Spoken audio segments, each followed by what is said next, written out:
Praise be to the Lord Jesus. இயேசு கிறிஸ்துவினால் உங்களுக்கு சமாதானமும் சந்தோஷமும் உண்டாவதாக. இன்னைக்கு பார்க்கவிருக்கிற வேத பகுதி மார்க்கு 2வது அதிகாரம் வசனம் 27. Mark chapter 2 verse 27. பின்பு அவர்களை நோக்கி, மனுஷன் ஓய்வு நாளுக்காக உண்டாக்கப்படவில்லை, ஓய்வு நாள் மனுஷனுக்காக உண்டாக்கப்பட்டது. இந்த வசனத்தை ஆண்டவராகிய இயேசு கிறிஸ்து தாமே சொல்கிறாரு. இந்த வசனத்துடைய பின்னணி பார்க்கலாம். இயேசு கிறிஸ்துவும் அவருடைய சீஷர்களும் பயிர்கள் வழியாக கடந்து போறாங்க. அப்போ அவருடைய சீஷர்கள் கதிர்களை கொய்து அந்த பயிர்களை சாப்பிட தொடங்குறாங்க. அதை பார்த்த பரிசேயர்கள் ஓய்வு நாள்ல செய்யத்தகாத காரியத்தை செய்யறாங்க, அதை பரிசுத்தமா அவங்க ஆசாரிக்கல அப்படின்னு சொல்லி குற்றம் சாட்டுறாங்க. அன்றைக்கு இருந்த யூதர்களும் இஸ்ரவேலர்களும் இந்த பரிசுத்த நாளை ரொம்ப கடினமா ஒரு விதிமுறையா சில விஷயங்கள் செய்யணும், சில விஷயங்கள் செய்யக்கூடாதுன்னு சொல்லிட்டு ஒரு ரூல்ஸ் அண்ட் ரெகுலேஷன்ஸ் வச்சு ஃபாலோ பண்ணாங்க. அப்போ இந்த மாதிரியான காரியம் கூட அவங்களுக்கு தவறா தெரிஞ்சதுனால தான் குற்றம் சுமத்துறாங்க. அப்போ ஆண்டவராகிய இயேசு கிறிஸ்து ஒரு விஷயத்த மேற்கோளா காண்பிக்கிறாரு. 1 சாமுவேல் 21வது அதிகாரத்துல தாவீதும் அவரோடு கூட இருந்தவங்களும் தேவ சமூகத்தை அப்பங்களை பிரதான ஆசாரியத்துல இருந்து வாங்கி சாப்பிட்றாங்க. அந்த தேவ சமூகத்து அப்பங்கள் ஆசாரியர்களுக்கு மாத்திரமே வைக்கப்பட்ட உணவா இருக்கு. அப்படி பரிசுத்தமா ஒருத்தர் எடுத்துக்கொள்ள வேண்டிய உணவை தாவீதும் அவர்களோடு கூட இருந்தவங்களும் சாப்பிட்டது சரியா இருக்குமா அப்படிங்கிறத அவங்களுக்கு ஒரு கேள்வியா எழுப்பி அந்த இடத்துல அந்த மேற்கோளை கொண்டு வராரு. இதை காண்பிச்சு ஆண்டவராகிய இயேசு கிறிஸ்து என்ன சொல்றாரு, எந்த ஒரு விதிமுறைகளும் எந்த ஒரு கட்டளைகளும் மனுஷனுக்காக உண்டு பண்ணப்பட்டது, அந்த மனுஷனை பாதுகாத்து கொள்வதும் நீதியும் நியாயத்தின் நடத்துகிறதுக்குமே அது கொடுக்கப்பட்டிருக்கே ஒழிய அந்த மனுஷனை மட்டுப்படுத்துறதுக்கோ இல்ல அந்த மனுஷனுக்கு மேல அந்த விதிகளை வைக்கிறதுக்கோ ஒரு விஷயம் கொடுக்கப்படல.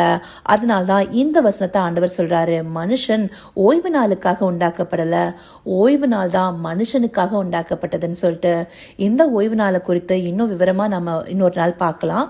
இப்போ இந்த ஓய்வு நாளை குறித்த சில குற்றச்சாட்டுகள் மற்ற சுவிசேஷ பகுதிகளையும் வைக்கப்பட்டிருக்கு.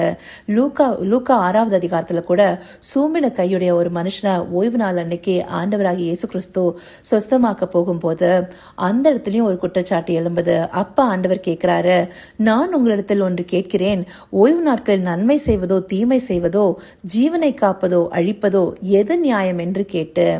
இந்த இடத்துல அதாவது 9வது வசனத்துல இது கேட்டிருக்காரு. இதுல நியாயமா இருக்கிற ஒரு விஷயத்த ஓய்வு நாள்ல செய்யறது தப்பா அப்படிங்கிற ஒரு கேள்வி எழுப்புறாரு. அங்க மாத்திரம் இல்ல, யோவான் 7வது அதிகாரம் 23வது வசனத்துல மோசேயின் நியாயப்பிரமாணம் மீறப்படாத படிக்கு ஓய்வு நாளில் மனுஷன் விருத்த சேதனம் பெறலாம் என்றால், நான் ஓய்வு நாளில் ஒரு மனுஷனை முழுவதும் சுகமாக்கினதுனாலே என் மேல் எரிச்சலா இருக்கலாமா? இந்த கேள்வியும் எப்படி வருது? முற்பிதாக்கள் காலத்திலே விருத்த சேதனம் வந்துருச்சு. அதற்கு பின்னாடி வந்த மோசே அவருக்கு தான் நியாயப்பிரமாணங்கள் கொடுக்கப்பட்டிருக்கு. அந்த கட்டளையில ஒண்ணுதான் இந்த ஓய்வு நாளை பரிசுத்தமா ஆசாரிக்கணும்னு. அப்படி முன்னாடியே வந்த அந்த விருத்த சேதனம்ங்கிறது ஓய்வு நாள் அன்னைக்கு செய்ய பெறலாம்னா, ஓய்வு நாள் அன்னைக்கு இன்னொருத்தர் சுகம் பண்றது எப்படி தப்பாகும்? அதை பண்ணும்போது என் மேல எரிச்சல் ஆகலாமா அப்படின்னு சொல்லி ஆண்டவர் கேட்கிறாரு. இந்தபடியா எந்த ஒரு விஷயத்துமே வெறும் சடங்காச்சாரமா பார்த்தா அது ஒரு விதிமுறைகளோடும் கட்டளைகளோடும் ஃபாலோ பண்ற மாதிரி இருக்கும். ஆனா அது உண்டு பண்ணப்பட்டதே அந்த மனுஷனை நல்வழிப்படுத்ததான் அப்படிங்கறத புரிந்து நடக்கும்போது அது சரியான வகையில பயன்படுத்தப்படும்.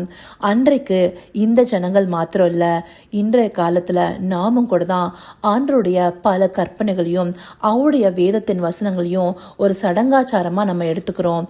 அப்படி எடுத்துக்கிறதுனால தான் அதோடைய சாராம்சத்திலிருந்து வழிவிலகி போய் நாம அதை ஒரு விதமா ஃபாலோ பண்றோம். ஒரு சின்ன உதாரணமா சொல்லணும்னா நம்மளுடைய ஜபங்களே எடுத்துக்கொள்ளலாம்.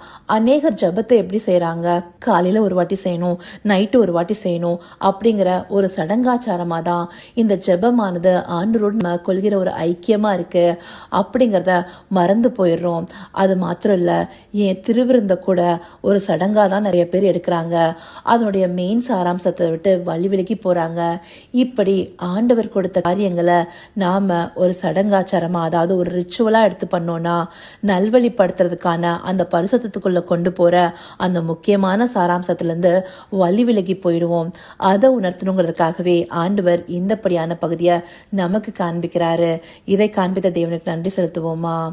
கர்த்தாவே, தேவாதி தேவனே, உமக்கே இந்த வேளையில் நன்றி செலுத்துகிறோம் ராஜா. அப்பா, நீர் கொடுத்த கட்டளைகளும் பிரமாணங்களும் எங்களை நல்வழிப்படுத்தவே அது எங்களுக்காக உண்டாக்கப்பட்டது, நாங்க அதற்காக உண்டாக்கப்படவில்லைங்கிறத எங்களுக்கு இந்த வார்த்தைகள் மூலமா காண்பிக்கிறீங்க தகப்பனே. அப்பா, இதை மறந்தவர்களாய் நாங்க பல கட்டளைகளும் பிரமாணங்களும் இதுவரை ஒரு சடங்காச்சாரமாக பின்பற்றி இருந்திருக்கலாம் தகப்பனே. இனியும் அப்படி செய்யாம அதனுடைய சாராம்சத்தை அறிந்து கொண்டு அதை உண்மையும் உத்தமமாய் செய்து அப்பா பரிசுத்தத்திற்கு ஏதுவாய் எங்களை நல்வழிப்படுத்துங்க ராஜா.